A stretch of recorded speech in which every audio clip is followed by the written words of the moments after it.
The miracle of the Red Sea, Exodus, chapter 14. The Israelites were slaves in Egypt. After 430 years, God brought them out of Egypt. They marched toward the Red Sea. During the day, God led them as a pillar of cloud. During the night, God led them as a pillar of fire. Pharaoh, the king of Egypt, heard that the Israelites had escaped. He prepared his best war chariots and army and pursued the people. When the Israelites saw the king and his army approaching, they were scared, terrified, and complained to Moses, "Why did you bring us to the desert to die? It is better to serve the Egyptians than to die in the desert." Moses answered the people, "Do not be afraid.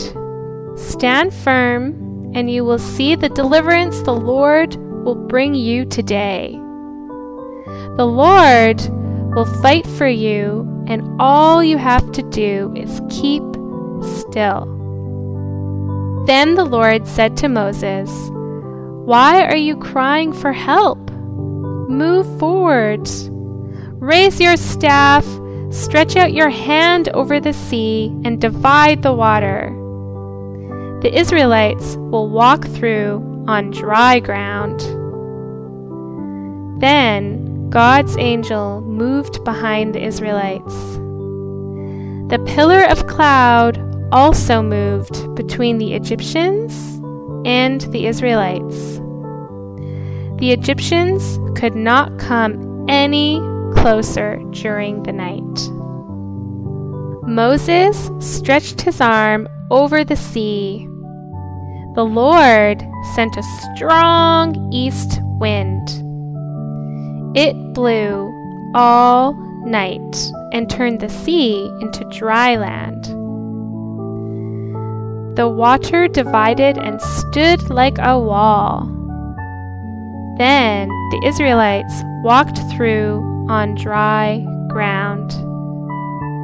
The Egyptian chariots went after them into the sea. The Lord made them panic, and their chariot wheels got stuck.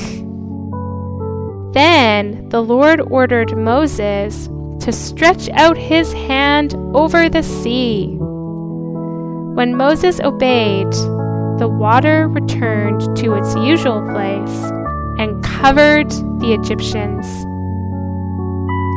The whole army drowned and no one survived. When the Israelites saw the great power of the Lord, they feared the Lord and believed in him and his servant Moses.